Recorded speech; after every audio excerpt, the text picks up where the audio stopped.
I used to rehearse every word before speaking, even to my own family, not because I was shy, but because I didn't know who I was, without the script. Every answer felt like a performance, every gesture calculated, every emotion filtered through a voice in my head asking, will this make me look weak? Will they still respect me if I say this? Is this version of me enough? And what's wild? No one taught me that directly. No one ever said, hey, don't be real, just be impressive. But somehow, that's what I became. A well-behaved, high-achieving, constantly smiling version of a boy who never got to figure out who he really was. They called me mature. They called me focused. They said I was ahead of my time. But deep down, I was just afraid.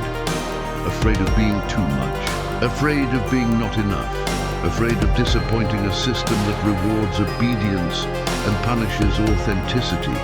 I wasn't being a man, I was playing a role. Before we go deeper, pause for a second and hit that like button, not just to help the video, but because this conversation is rare. Most men never hear this, most men never say this. We just keep performing, smiling, grinding, dying quietly. But today, we start a different conversation. So stay with me. Every second of this video is built like a layer. Each part peels something deeper. And if you jump out halfway, you'll only confirm what they've always taught you. That you can't sit with your pain long enough to heal it, but you can. And if you do, something real is going to break loose inside you. Because the truth is, you were programmed. From a young age to behave, to please, to shrink, to fit in. And now, you don't know how to be without performing. But what's the hidden cost of this invisible programming? They called it personality. But most of it was programming. From the outside, I looked stable, calm, focused, reliable. But the truth, I was living in a cage I couldn't see. It was Carl Jung who said, until you make the unconscious conscious, it will direct your life, and you will call it fate. That line hit me like a bullet, because suddenly I saw it. My decisions, my fears, my relationships, even the way I talked to God. None of it was fully mine. It was a script, a silent set of commands running beneath everything I did. Be a good son, be productive. Don't be a burden, don't talk too much, don't feel too deep, don't need too much. Smile, achieve, repeat. And every time I wanted to break the pattern, something stopped me. An invisible force, like chains made of expectations and fear. I started asking questions. Why do I feel guilty when I rest? Why do compliments make me uncomfortable? Why do I need people to approve everything I do? And here's the terrifying answer. Because I wasn't living as me. I was just reacting to everything I was taught to be.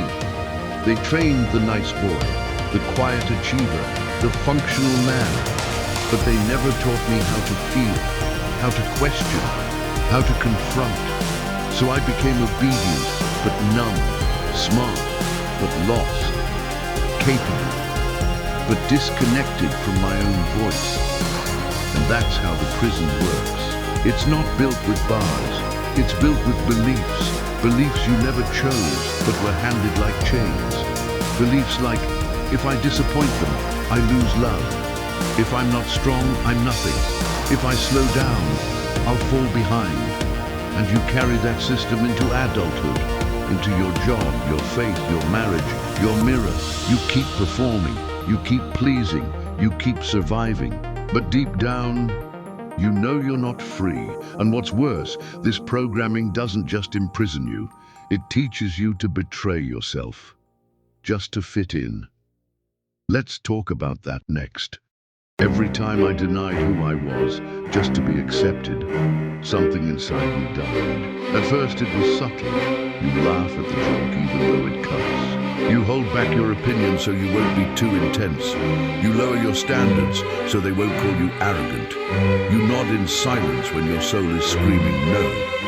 They call it maturity, but it felt like a funeral. One small piece of me buried, again and again. I didn't notice the cost right away because the praise kept coming. Wow, you're so easygoing. You're always so composed.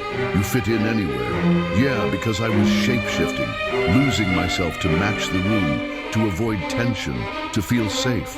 But here's the brutal truth. Fitting in is the enemy of authenticity.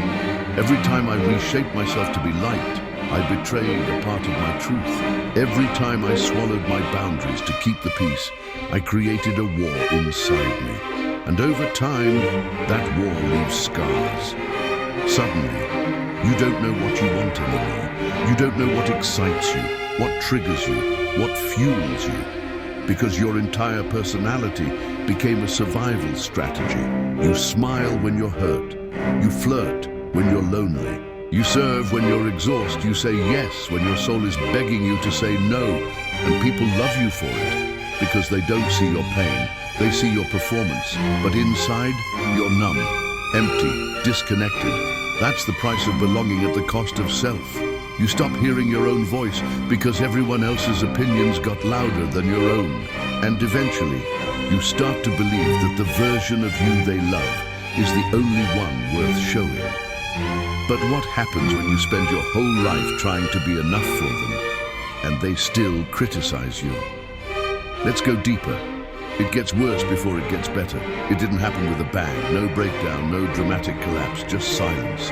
Heavy, terrifying silence. And for the first time, I let it happen. No background music, no YouTube video, no productivity podcast, just me and the uncomfortable presence of my own soul. I sat in the stillness and wrote a list of everything I was pretending to be. I say I'm confident, but I crave approval. I talk about purpose, but I avoid silence. I act strong, but I haven't cried in years. The more I wrote, the more the mask cracked. And it wasn't shame I felt, it was grief. I was grieving the man I never allowed myself to become. In psychology, this moment is called radical self-confrontation. When the unconscious scripts finally become visible, you stop performing and start observing. Without filters, without ego, without armor.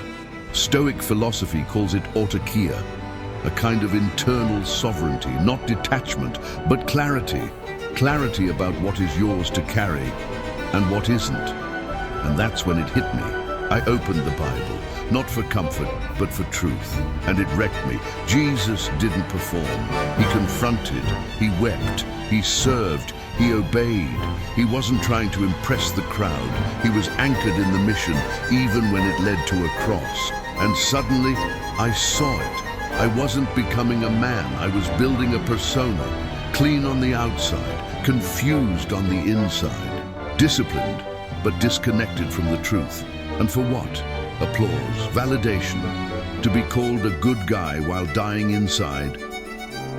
That night, I chose something different. I buried the character. I sat in the ashes, and I whispered a quiet promise. No more lies, no more pretending, no more performance. But once the mask falls, you can't go back to the surface. You have to rebuild from the ground up. Let's go there, now. Here's what I learned the hard way. No routine can save a man who's still lying to himself. No habit tracker can heal a soul running from the truth. No amount of getting your life together will make you whole if your identity is still built on survival. So if you want to break the cycle, if you're done pretending, if you're ready to finally become a man that's real, then here's the way out. Step 1. Face the false self. Get brutally honest. Write it, burn it, bury it. Everything you're pretending to be, everything you've used to impress, to hide, to escape. Because God can't redeem what you still pretend to be. The mask has to die before the man can live. Step 2, silence the noise, unplug, log off, stop performing, stop living for feedback and start listening for conviction. You already know what needs to change. You're just too distracted to feel it.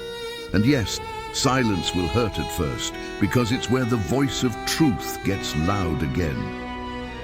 Step 3, obey before you feel ready. Real men don't wait to feel brave. They move when it's time, especially when it hurts.